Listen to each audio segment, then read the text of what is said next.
За банкны салбарын үйл ажиллагааг сайжруулах талаар бид нар одоо энэ 3 жил ингээ ярьлаа. За мэдээч хэрэг эдийн засаг өсөхийн хэрээр одоо яг хуу банкнд маань одоо тодорхой хэмжээний хуримтлал бий болж одоо валютын хадгаламж жаахан ч гэсэн өснө нэмэгдэж одоогийн байдлаар нэг 4 тэрбум гаруй долларын одоо хуримтлал Монгол банкн дээр бий боллоо. Гэвч одоо Монгол банк болоод бусад банкуудын одоо энэ үйл ажиллагааны чадах бол муу байна. Бид нар бол мэдж байгаа өнөөдөр олон банкуд дампуурах байсан.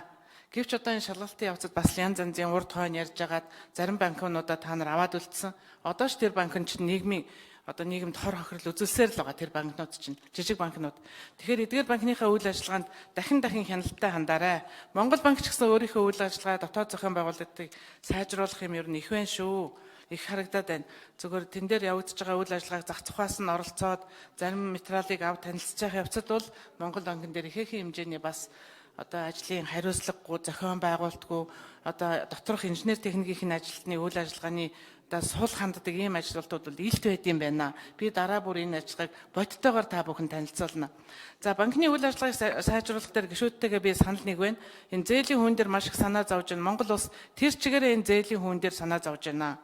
Яаж энэ өндөр хүүтэй 15-аас 24 байгаа зээлийн хүүг бид нар бууруулж өнөөдөр нийгмийн эдийн засаг ард иргэдээ энэ зээлийг хөнгөлтэй нөхцлөөр бүр орон сууцны зээлийг одоо бусад оронд барьцаагүйгээр олгодог энэ одоо юунд энэ сайхан нөхцөлд бид нар Монгол банк одоо яаж энэ зохион байгуулалтыг хийх вэ? За банкуудын хувьцаа эзэмшлийн төвлөрийг сааруулах талаар бид нар энэ тогтоолоороо бас нэлээд чиглэл өгч байна. Тэгэхдээ өнөөдөр энэ хувьцаа эзэмшлийг хэрхэн одоо бид нар жижиг хувьцаа эзэмшлэлөө хандуулж өгөх үү? Бүр одоо энэ банкаа одоо оршин тогтнох нөхцөл банкын эрхийг олгохдоо бид нар энэ хувьцаа эзэмшлийн одоо хэмжээ хязгаарыг яа тогтоож өгье? Бусад орнуудад жишээлбэл дунджаар нэг хүний эзэмших хувьцаа нэг банкн дээр 20% байна дунджаар харахад. Манай дээр бол ерөөсөө зарим газар 90% тий зарим дээр бүр 100% байх жишээтэй харагдаж байна л да. Тэгэхээр энэ нэг хүн дээр эзэмшиж байгаа хувьцааны одоо багцыг яаж одоо бууруулах вэ? Тэгээ банк болгон дээр одоо энэ банкны одоо өнөөдөр оршин тогтнож байгаа бол ихэнхлэн одоо мөнгө одоо хүүгээр одоо манай банкуд бол саяхан 30 жил үнэндээ бол хамгийн амжилттай ажилласан салбар нь банк одоо банкны салбарууд хүүгээр одоо ихээхэн ашиг олсон. Тэгвэл энэ банкудаа буцаагаад бид нар 49-аас 50% нь яагаад хувьчилж одоо хувьцаа гаргаж болохгүй вэ?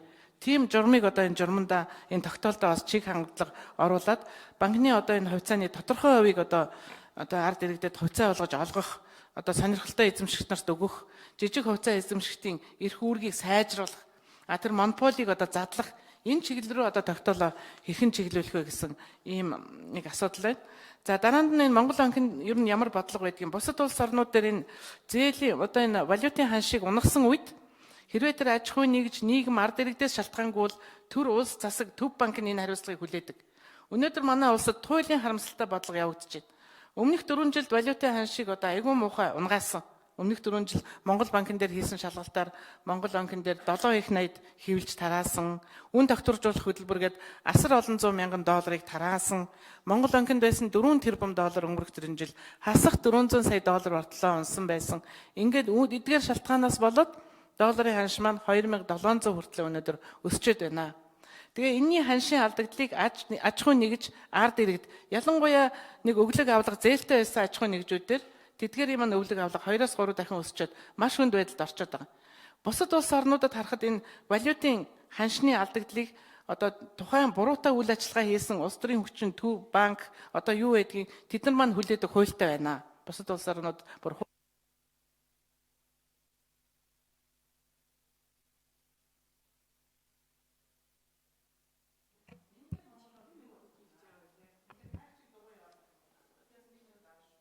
За одоо авах юм уу? Дараа нь авах юм уу? Дараа нь. За 4 нойрын микрофон. 4 нойрын микрофон. За Гарамжав гишүүний асуултанд хариулъя. Төв банкны хувьд бол төв банкны хуулиар олгогдсон 2 мандат байгаа. Үнийн доктортой байдал, банк санхүүгийн салбарын доктортой байдал гэдэг. Энэ чиглэлээр бол бид нар дунд хугацаанд энэ зээлийн хөөг бууруулах арга хэмжээний гэдэг бол мөнгөний бодлогоор дамжуулаад одоо энэ дунд хугацааны хөтөлбөрийн банк санхүүгийн салбарын доктортой байдлыг нэмэгдүүлэх, сайжруулах хүрээнд бол хийгдэж байгаа гэж ойлгож байгаа. Тэгэд 16 онд бидний ажил авч явах үед бол дундаж хүү бол 21% таа байсан.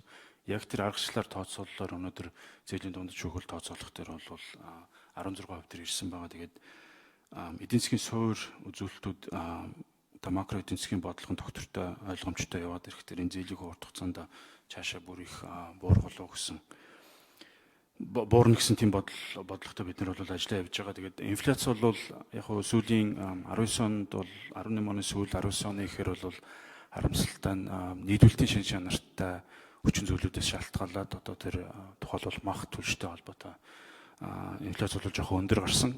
Тэр суур инфляцийг ингээ хараад үзэх юм бол инфляц бол доктортой нэг түвшинд хадгалагдаж байгаа. Тэгээд харамсалтай гэдэг нь Монгол онк бол энэ нийлүүлэлтийн шин чанартай хүчин зүйлүүдээр бол бодлогын арга суур дээр бол нөлөөлөх болцоо байхгүй маа.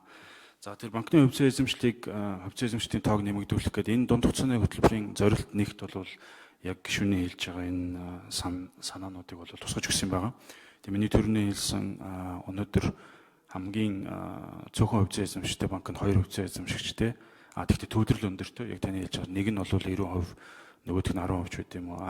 Хамгийн өндөр хөвцөө эзэмшигч олон тооны хөвцөө эзэмшигчтэй банк бол түрүүн Батмөр гишүүний асуултанд хариулахтаа хэлжсэн Хас банк бол 12 хөвцөө эзэмшигчтэй байгаа. Тэгээ бид нар одоо энэ нэгдүгээр төвлөлийг бууруулах хүрээнд бол энэ дунд хугацааны хөтөлбөрийн нэгдүгээр зорилтыг болгож оруулж ирсэн байна. Тэгээд хэд хүртэл бууруулах вэ? Төвлөрлийг нь яаж бууруулах вэ? Ер нь хөвцөө эзэмшигчдийн тоон хамгийн зохистой хэлбэр нь хэд байгаа? Та түрүүн хэлж байна. Зарим улс орнууд л 20% байна гэдэг. Одоо Солонгос тухай бол 20% байт юм байлээ. Тэгээд бид нар нэг 10 гаруй улс орнуудын туршлагыг бол судалсан. Тэгээд Монголын нөхцөлд бол ер нь хамгийн доотлолтой 5% эзэмшигчтэй байхаар хамгийн дээдлэлтэй 10% эзэмшигчтэй байхаар ийм одоо туршлага бол байгаа. Тэр нь юу гэсэн үг вэ гэхээр зэрэг 20-с 10% гэсэн тийм 10-аас 20% гэсэн тийм төсөөл байгаа. Тэгэхээр бид нар бол судалгаагаа өргөжлүүлж гүнзгийрүүлж хийгээ. Тэгээд тодорхой саналтаагаар бол их хуралд бол хуулийн нэмэлт өөрчлөлтийн хэлбэрээр бол оруулж ирнэ.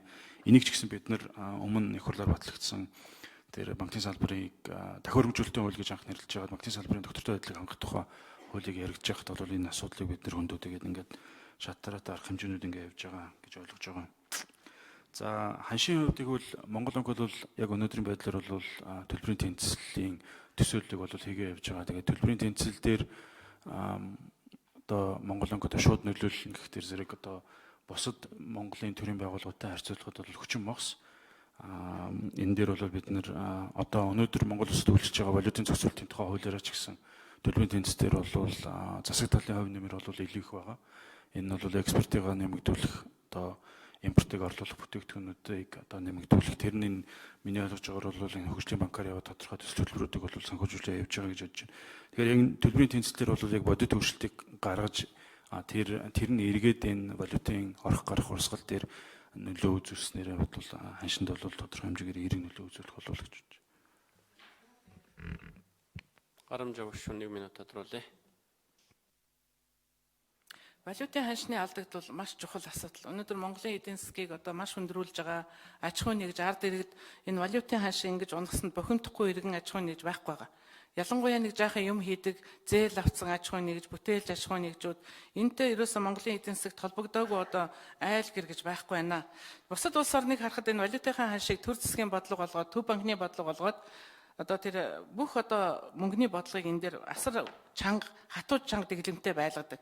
Хэрвээ валютын ханшийг одоо тодорхой нэг шалтгаанаас болж унгаасан энэ бол эдийн засагт том цохилт болж байгаа шүү дээ. Тохиолдолд ямар буруутай шалтгааныг дорн тодорхойлоод тэр одоо их үүсвэрийг бол арилгах талаар үйл ажиллагаа хийдэг юм байна л да. Тэгэхээр өнөөдөр одоо жишээлбэл 2012 онд одоо хөрөнгө оруулалтаа авсан байсан аж ахуй нэгжүүд дээр 16 онд одоо валютын ханшийг унгааснаас болж хөрөнгө оруулалтаа төлөх нөхцөл нь одоо маш хүндрээд ард иргэдийн хуваар авсан нэг жаахан зээлээр авсан долларууд нь гаднаас юм худалдаж авдаг байсан.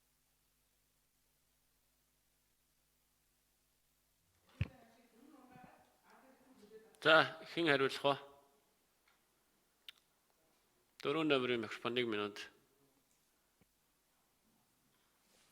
Яг Монгол банк өөрийнхөө бодлогын арга хэрэгслүүдээр тэн дундаа тэр бодлогынхаа хүүгээр дамжуулаад төгрөг тэгээ макро зохистой бодлогоор дамжуулаад макро зохистой бодлого эдийн тэр эслийн эднээс зохистой харьцаатай холбоотойгоор банкуд дээр бол янз бүрийн одоо хязгаарлалтууд тавьж өгч байгаа. Тэр нь эргээд энэ ханшинд ялангуяа таны хэлж байгаа тэр огцом хөдөлгөөнүүд дээр бол бас огцом хөдөлгөөнийг бий болгохгүй байх, савлгаа үүсэхгүй байх, эргүүлээ бизнес иргэдэд бас шийдвэр гаргахад иргэнэлөө үзүүлнэ гэсэн тийм хүлээлттэйгээр бол энэ бодлогын арга хэмжээнүүдийг бол аваа явж байгаа. За, Дамбаш хэрэгшүү асуултаа асууя.